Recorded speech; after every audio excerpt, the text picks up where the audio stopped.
Stanley presents, oh, hey, that's me, The Further Adventures of Indiana Jones. Excelsior. Welcome. It's time for The Further Adventures of Indiana Jones. Sharing your adventures is an interesting experience. Pack your bag, grab your passport, and prepare to go globetrotting with Marvel Comics' classic four-color adventures of Indiana Jones. Jones? Jones! Dr. Jones, the eminent archaeologist. Hard to believe, isn't it? Ouch.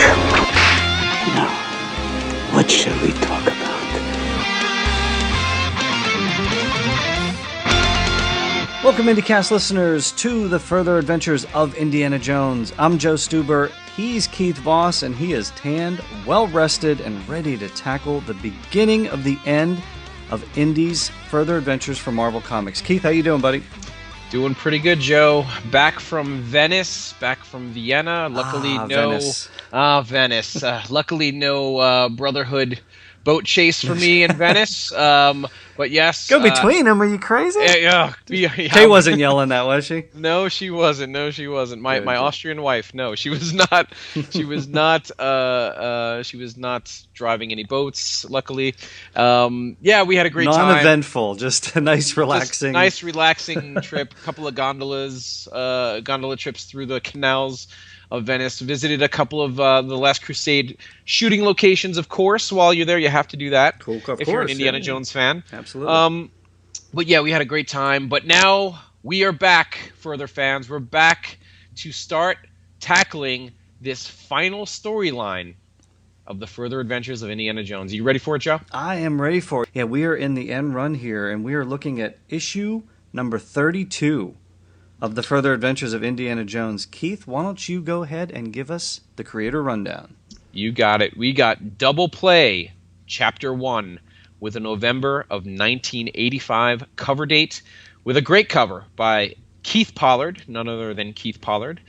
Script by Linda Grant, pencils by the legendary Steve Ditko, inks by Danny Bulinati, colors by Ken Fudinovich, and letters by Diana Albers. Yeah, we got Steve Ditko returning to the fold after a few issues gone. The new regular artist, well, as regular as it's going to be for a couple of issues, but exactly. We've talked about this before. Ditko's art on Further Adventures is maligned. Again, you got to put the book in context. These last few issues, obviously the book's nearing the end of its run. They're rushing to get it out. It's bi-monthly. It's the focus isn't on this book anymore.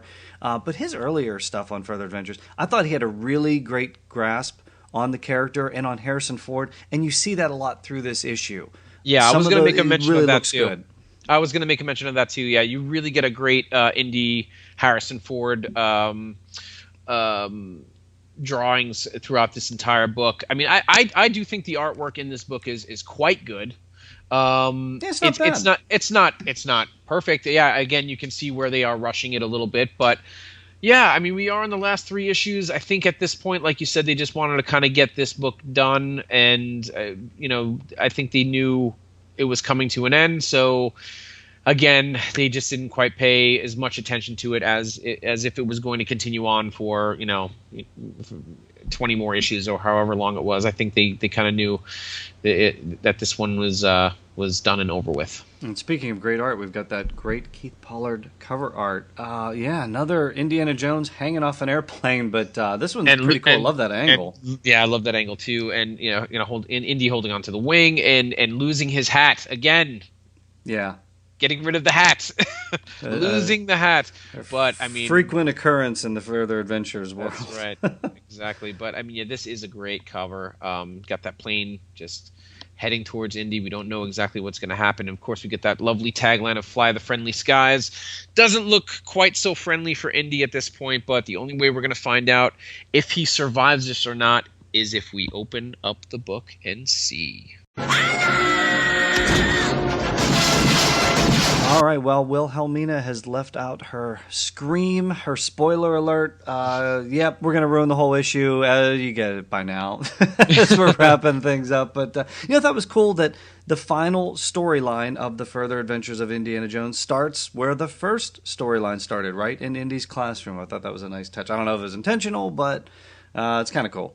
I always like seeing Indy in the classroom. I mean, it definitely calls back to Raiders and Crusade and Skull. Well, at this point, Crusade or Skull haven't been released, but yeah, it's a nice callback to Raiders, seeing Indy in the classroom.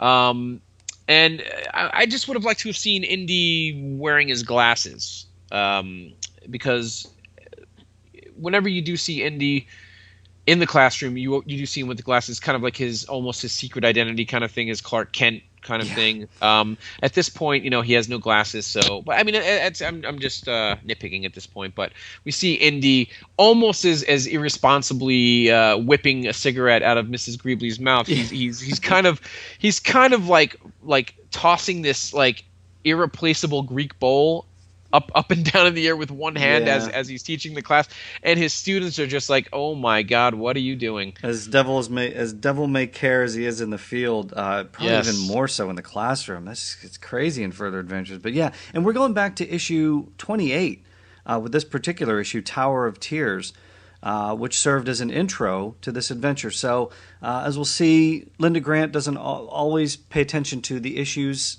that have preceded in Further Adventures, but she definitely pays attention to her own issues, because she kickstarted this adventure back in issue 28. That, of course, was Indy's protege, Alex Sutherland, and Indiana Jones traveled to Iran in search of evidence at the Seven Towers.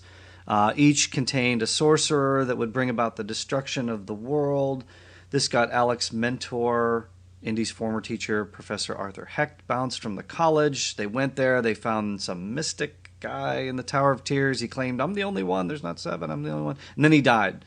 So that sort of set everything up for this particular adventure. Yes. If you don't quite remember that story, go back, pick it up, read it before you get into this one, to get a little bit of those background details filled in. And speaking of Alex Sutherland, as Indy is done with his class and saves the Greek bowl from a fate worse than death, we are introduced once again to Alex Sutherland in the hallway. He's trying to get Indy's attention. Indy's walking through the hallway of the college at this point. He's wondering if he has any impact on these kids, if any of them will develop the same feeling for archaeology that he has. But I mean, if he's showing them how reckless he can be, I mean, what is that teaching the kids? Yeah, it's a little. You know what I mean? Yeah, exactly. But it's quite interesting. Yeah, but and he's not paying much attention to Alec either right here, or is it Peter Parker or Alex Sutherland? Yeah, again, we get Steve Ditko. Yeah, right. Bringing some of those characters back. But, and so he's kind of, not paying too much attention, which I thought, again, was strange, because he's been on an adventure with them. He's trying to teach the students, and he's wondering, again, are they paying much attention to me? Well, there's one right there that's paying attention to you, and he's, like, totally into this. So, exactly. Why don't you pay some attention to him? And he's got a job like cleaning out the museum storerooms. He's really into it. He's trying to get, like we said, trying to get Indy's attention, and he seems to have found. And we know he's good on an adventure too, because they did the horse jumping thing, and so you think Indy would just be like, "What's up? Let's go on an adventure. What do you got?"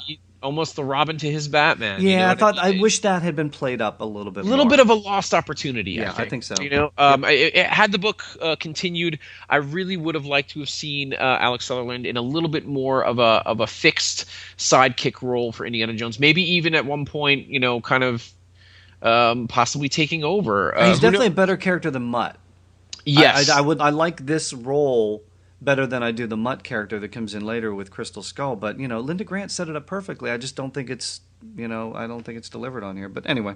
Exactly. But it seems that, while Alec was cleaning out the storeroom, he found those notebooks that were written by, like we mentioned before, Professor Arthur Hecht before they threw him out of the college. And that's where we get again some a little bit of expositional dialogue from Indy saying, "Look, we went to Iran to try to prove Hecht and his theories weren't crazy. We couldn't prove it, but and again we find out that Hecht was also Indy's teacher long before Hecht taught Alex Sutherland, and." Then again, we get Marcus coming in and saying, "Hey, why aren't you working?" Is there a point ever that we will get a good Marcus in this series? Not with 2 issues left, so abandon all hope ye who enter here, because it's not going to happen. There has never been in Further Adventures an accurate depiction of Marcus. They nail Harrison Ford, many times, but just there's just never an accurate Marcus in this book. I just don't get it. Nah, I've given up on it at this point. But yeah, so Marcus comes in. We get some more expositional dialogue. He says that Tavistock, dun dun dun, Indy's nemesis there at the college. Tavistock wants Indy to escort the representative of the British Museum around. Indy refuses, of course, until he sees who the representative is. It's Victoria Keith. She's a knockout. Of course. No relation, by the way. Yeah. Maybe an ancestor. The one thing, as much as I don't like the characterization of Alec coming in here, I do like the characterization of Indy, because this is the Indy we have from Raiders of the Lost Ark. You remember at the beginning, and he, that deleted scene when Marcus comes in and tells him, they want you to go after the Ark, and it's like one of his students was there.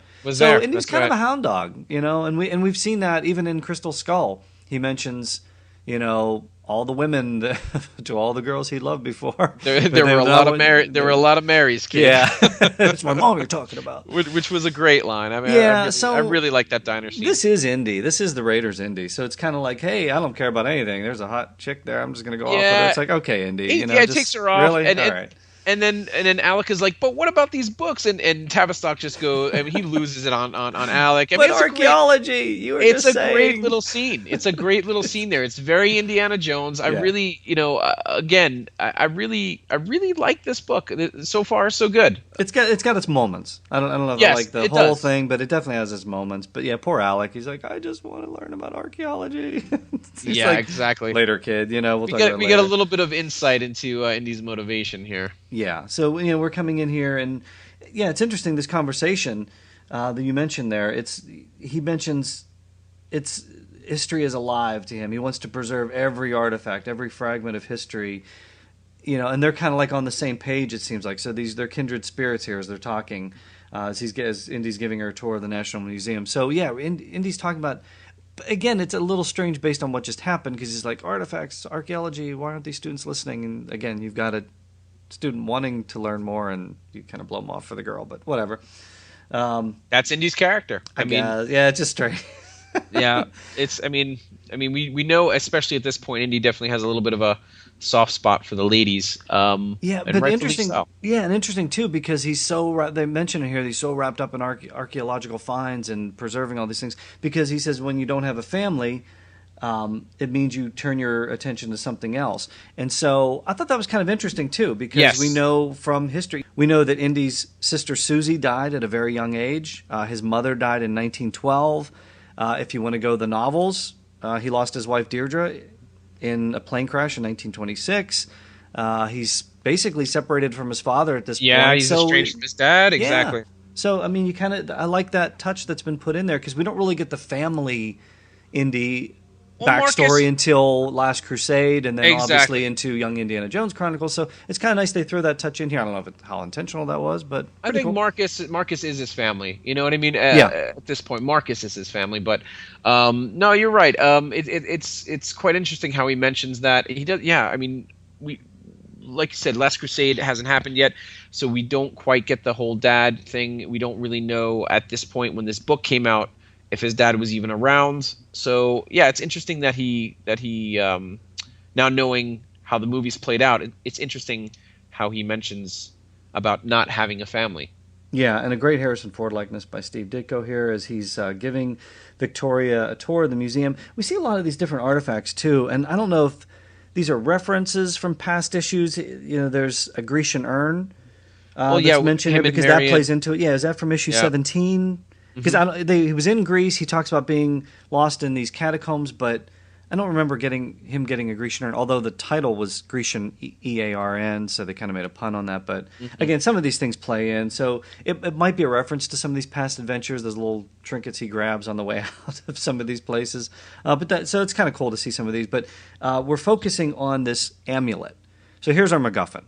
Yeah. At least for right now. Here's this curious amulet from Samaria. And Indy just is like, oh, this thing's great, this thing's great. That thing's worthless. Yeah, this thing's worthless, even by my standards. Yeah.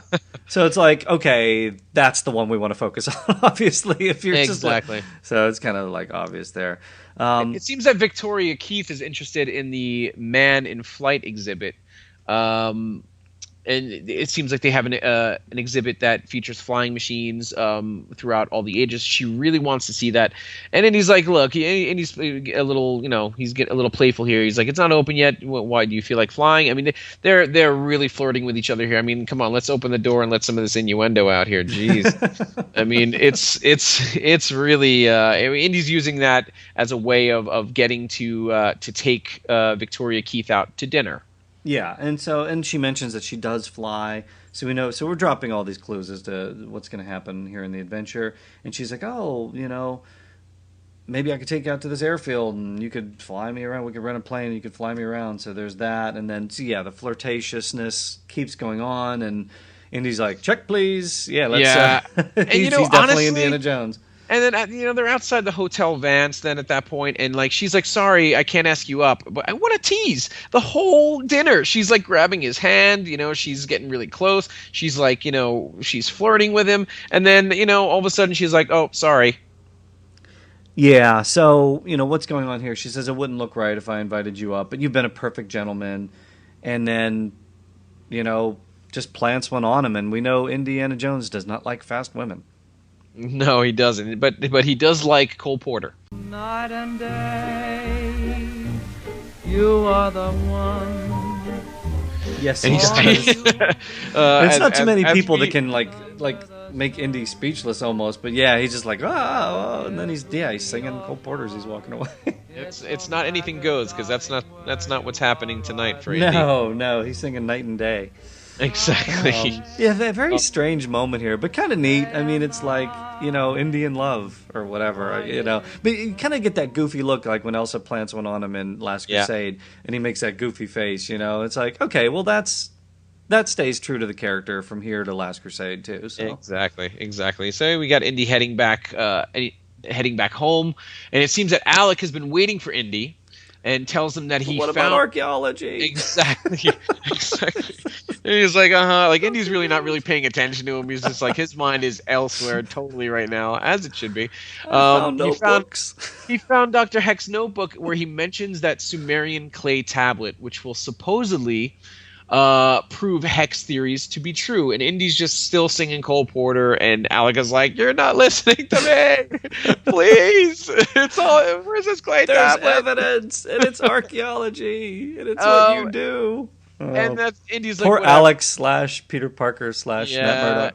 Indy's just like, whatever. You know what? My mind's on other things. We'll talk about it in the morning. He goes to get his keys, and he finds out that they are gone. He's missing his keys.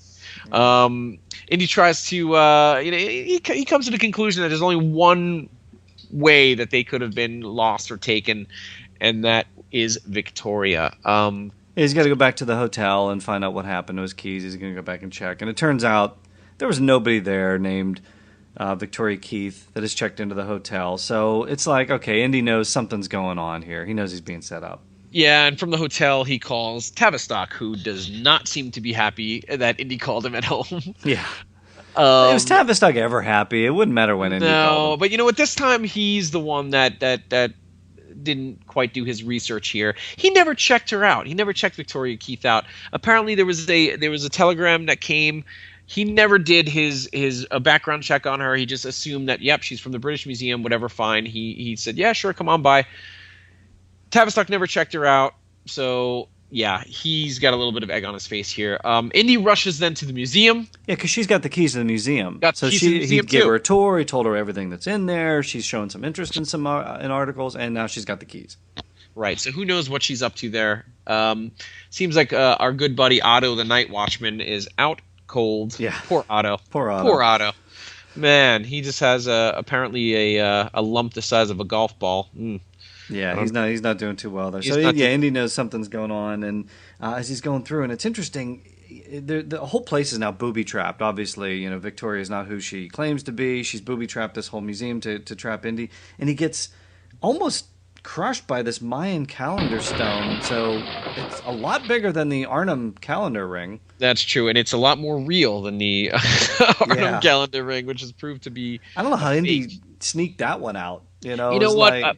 I liked that little sequence right there because it seems very Indiana Jones to me. He just as it's coming down, he stands right in the middle. Yeah. I could definitely see something like that being in a movie, and Yeah. then the look on Harrison's face after it lands. Well, and you got Temple of Doom because Temple of Doom. There's so many crazy things happen, so it definitely there's a suspension of disbelief in Temple of Doom that wasn't there in Raiders or as much in Raiders. So they're kind of playing off on that, like, hey, crazy things are going to happen in the world of Indiana Jones. Let's just deal with it.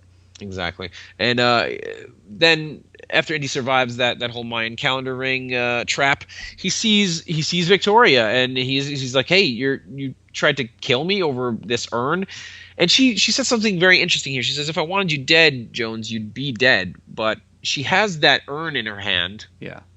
We don't know exactly what she's really after, but she kind of, I mean, she lets it be known that she really wants that Sumerian clay tablet, and she's booby trapped the entire museum. Apparently, I mean, I don't know how she had the time to do this. Indy even mentions it too. Like, there's no way you could have rigged traps in the little time that you had, but he calls her bluff. But Indy is the one that actually loses out on that. Yeah, and she's threatening him with this arrow tipped with curare, and it's just like, and the weird thing is there's so many MacGuffins in this one. It's like you've got the notes, you've got the clay tablet, you've got the amulet, you've got the urn, so all these things go like, how is all this playing out? But obviously the thing is, Victoria's not who she claims to be. She wanted to break in, she wanted to steal something, she wanted to trap Indiana Jones. She doesn't care if he's dead or not. I mean, he's irrelevant to her. She just has a final goal.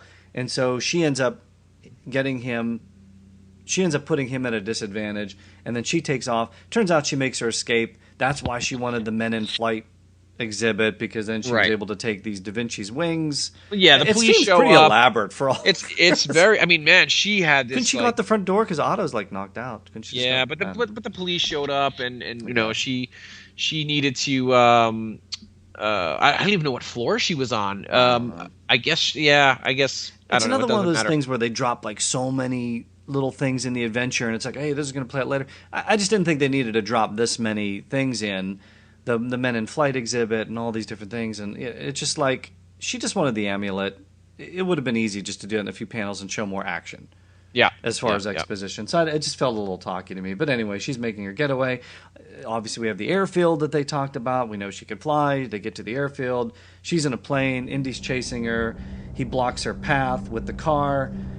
She takes off at the last second. So Indy's got to go after her. And, of course, there's a crop duster there. So he's like, let's jump in the plane and go after her, which they do. So now we've got sort of our cover coming to play. Yeah, exactly. It doesn't quite play out the way we see it on the cover, but yeah, it's okay. I mean, we got that crop dusting plane, like you said, and I think is his name James? Like, I don't know. But anyway. Later on, it says Home James. Yeah, Home James. So it's probably just a little joke. Yeah. But were you reminded of Ilsa Tote and Zomek, like when Indy's on the plane wings? I mean, like, you got Ilsa Tote flying the plane, and it seems very much, especially because, like, there's a line that the pilot says, have you ever done anything like this before? And Indy says, I saw it done in a newsreel once, and it didn't look hard at all, but that's not true, because Indy did do this once before. So again, Linda Grant not really doing her homework. Yeah, it comes into doing these writers. Here's this story I want to tell. Do you go back and check the history of Further Adventures and find out? I mean, all you had to really do was look at the cover for, what was it, issue number 10? Yeah, I think it was. So it's like, yeah, you could have figured out he's done this before. So again, as a fan of Further Adventures, we know that doesn't make any sense because, yeah, he has done that before. So, yeah, it's one of those little things that kind of takes me out of it. But it's not too bad because we do get a very cool Indy moment here where he's like, yeah, I got to get from this plane to the next plane, so I'm just going to wing walk and jump over there. Yeah, I mean, it's pretty cool. It's exciting. I mean, Indy loses his fedora again. Yeah. So, they're keeping up with that tradition. But yeah, as Indy tries to jump over to Victoria Keith's plane, she kind of like nudges it to the side, so the wing goes up, and Indy kind of misses it, but it's Indiana Jones. He grabbed onto that support bar underneath, and yeah, he makes his way up to her plane and says, lady, wherever we land, I'm gonna have you arrested. You might as well turn back now. But then this is where Victoria Keith plays her trump card. She has that urn still. She knows how Indy is very protective over those artifacts, and she threatens to drop it. Yeah. And then there's this whole thing like, oh, I can't it belongs in a museum, and I've been saying all along that I'm just all about the archaeological aspects, and I can't let a fragment, be unearthed, and all these different things. But again, there's that dialogue that's playing out, and again, in a comic book, I just want to see it. I don't necessarily need it. Just all those really, really tight panels with dialogue in them, and there's a crisis of conscience with Indiana Jones, and he's like, "Okay, you win. I'll let you go, and I'll take the urn." She flings the thing, and then a very interesting moment. She jumps out of the airplane, or falls out of the airplane, and he's like, "Okay." And we know Indiana Jones doesn't know how to fly. Yeah. So he's in the plane trying to figure out how to land this thing. He's like, I would have liked to have seen a little bit more. I would have liked to have seen a little bit more of a comedic react. I mean, this is a good chance for a little bit of comedy here, of Indy going, okay, she really did kind of leave me to my doom here because I don't know how to fly this thing. But Indy gets the hang of it enough to kind of get it under control. But yeah, she lands on an ocean liner, so she kind of she never really intended to fly the Atlantic. She maybe intended all along to get onto this ocean liner and make her escape that way. She had this all mapped out in advance. Right, again, just like she did with the museum itself. She parachuted. Yeah, if the plane crashes, then we think she's dead. We're not going to go chase her. Everything's gone in the ocean. Don't worry about it. But I mean, Indy's flying the plane just enough to where he gets it over the other plane that he arrived in, and the guy even says, "Jones, I thought you couldn't fly," and he says, "I can. I'm coming aboard." Yeah. And Indy takes that urn and just jumps, and in what could have been a really cool action scene in a movie. Indy jumps from one plane above the other, and lands perfectly in that seat. Well, this is where Temple Doom comes in. It's like the mine cart jumping the tracks and landing on the other side perfectly, or the raft jumping out of a plane in a raft and it lands perfectly, goes over the waterfall, or even Crystal Skull, 3 times it drops. Okay. we'll buy it because it's Indiana Jones. But yeah, that's a real tight window to fit in there, just to jump from one plane into the tiny little seat of a flying air, whatever. But I gotta say though, it didn't bother me that much. It didn't. That's one little action piece that didn't bother me. Getting out of there and landing in that plane, I never doubted it for a second. The joke sells it. I mean, do you do things like this often? Too often. Home James. Yeah, exactly. I mean, that you can see it, dun, dun, dun, dun, dun, dun, dun, and he flies off into the sunset. It's like, okay. We're kind of cool with that. But yeah, all that going on. He gets the urn back. Next morning, we get Marcus, who doesn't look anything like Marcus, coming out. He's serving some tea, and he's like, "Come on, we checked the inventory. No biggie. Just that junk amulet was stolen." And it's like, why should I care about that? It's worthless. And it's like, what does that say about Marcus then too? He doesn't even think it's worth anything as well. Nobody thinks this thing is worth anything. Why is it even in the museum then if it's that worthless? Exactly. And he's like, it's recorded on a clay tablet in the museum storeroom. Wait, clay tablet? That sounds familiar. Yeah. And then all you can picture is like Alec going, "Why won't anybody listen to me? I've got clay tablets and notebooks and archaeology and stuff." So yeah, it seems like Alec is the really the smartest guy in this book. Yes, that's what drives me nuts. Is that Alec is such a great character and nobody listens to him. Nobody's listening to him. Nobody. Well, maybe in the next issue they'll take him a little bit more seriously. Yeah. All I can picture is like Walter from the Muppets, and it's like that scene where he's like running through, just from town to town. He's It's like somebody listen to this guy, But anyway, so Indy and Marcus come in, and Alec, of course, is sitting there going, "Yes, here's all this stuff, but it's in Sumerian. I can't read it." And Indy's like, "Well, I'll translate it." And now we find out a ton more expositional dialogue, which basically serves to set up part 2 of the adventure. It says, in the old days, 7 sorcerers, we knew that, dwelling in the 7 towers. They're going to get together and bring about the end of the world and rebuild it in their image. And then it says, apparently the sun god Shamash decided to break the sorcerer's power. He threw down his eye, and someone named Eal made it into an amulet. What? What is that you're saying? Okay, so it's much more valuable than we thought it was. And he used it to roast the sorcerers and destroy their towers. But this one sorcerer was going to resurrect his brothers and bring about the end of the world, so they all have to be killed before that happens. And exposition. We know we got to get this amulet because there's something powerful to it. And it's interesting too because they all have to be slain in the same hour. Yeah. And then the towers will be brought to ruin. So I thought that was quite interesting, too, because, like, how are you going to kill 7 sorcerers that are around the world in the same hour? I thought that was quite makes for an interesting MacGuffin, for sure. Yeah, and so now they know that Hex research is based on something. He shouldn't have been bounced from the college. Regardless of anything, Indy's got to find this amulet, and he's got an axe to grind with Victoria, because it's like, hey, she pulled the wool over his eyes, and so that doesn't sit well with Indiana Jones. Exactly. And then we have again Tavistock show up. And nice suit. Yeah, right? Look at that thing. He is a sharp, handsome-looking man. He phones Scotland Yard. Like full-blown bright red suit. Yes. Head to toe. Well, Marcus is wearing blue, and, Indy's wearing brown. I do coloring like on this book, I don't know. Yeah, but I mean, look at Tavistock's Superman blue hair right there. Yeah, new colorist on this, so whatever. Interesting. It turns out Victoria Keith is a professional thief for hire named Amanda Knight. So she's for hire, so apparently someone has paid her to steal that amulet, someone who wants to see this legend of the 7 sorcerers and the 7 towers come to fruition. Indy gets this look in his eye like, maybe I need to go after that. And Tavistock's like, hey, don't even think about it, man. Don't even think about it. You push this, and I'll haul your butt before the board of directors. And yeah, he threatens him with the same fate as Professor Hecht before him. Yeah, but Tavistock's the one that didn't check her credentials to begin with, so Indy's got that on him. He's like, okay, if you do this, then I'm going to say that you just let her walk right in here and steal all this stuff. And he's like, you wouldn't. I would. I'm out of here. Exactly. I'm off on the next adventure, part 2.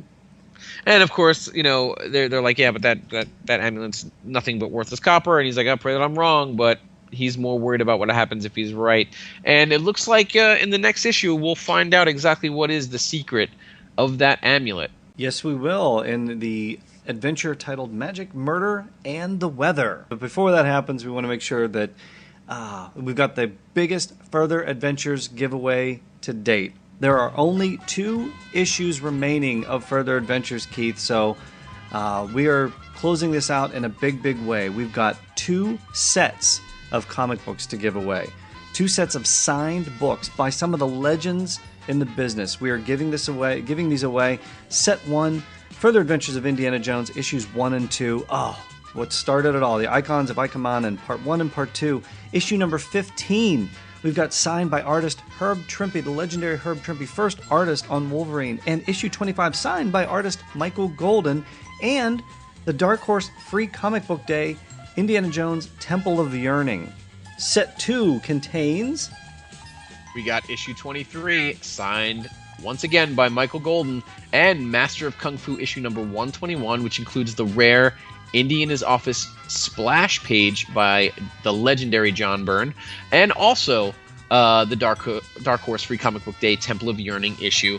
And all you have to do to get one of these wonderful sets is bring to life one of the covers of the Further Adventures of Indiana Jones any way that you can. Be it through Lego, be it through cosplay, action figures, however you guys want to do it, bring a cover to life. We're really excited to see how you guys can do it. Get creative, and you got 34 shots at it. You got 34 covers to bring to life. One of those covers, you know what? Go get like a little fake airplane and hang off the side of it. Recreate this one. Exactly. That'd be kind of cool. We've got Dragon by the Tail. I can't wait to see if anybody does Dragon by the Tail. That'd be kind of cool. Someone's got to do Dragon by the Tail. Someone's going to be doing it. Do a little cosplay. Issue number 1. That'd be the coolest one. You got Indiana Jones. Get in your full Indiana Jones regalia and get the cast of characters behind you. Bring one of those covers to life. Put put a UPC code on it. Put a little Spider-Man in the corner. Put the approved by the Comics Code Authority. Get creative with this. But yeah, we want to see one of those covers brought to life. The top 2 entries, based on what Keith and I find the coolest, are going to get those top 2 sets there. But the time is running short, Keith. We got to get these entries in. First of all, soon. The specifics. Yeah, only 1 entry per person. In the case of multiple entries, only the first one received will be eligible. Those entries must be submitted to thefurtheradventures@gmail.com. Those are the entries that we're going to be taking in. Don't post them on the Facebook page. Don't post them on the IndyCast Facebook page. Send your photo to thefurtheradventures@gmail.com. Only those entries sent to the email address will be eligible. We're going to determine the top 2 covers. Those individuals are going to get the books. We're going to announce those winners after our review of issue 34. So you've got to get that photo in by the time we review issue number 33, which will be on the next IndyCast. So after our review of issue number 33, once that review airs, we're taking those photos submitted and we're picking the top 2. So time is running out on Further Adventures and on the Further Adventures giveaway. And this is your chance to become a part of Further Adventures history.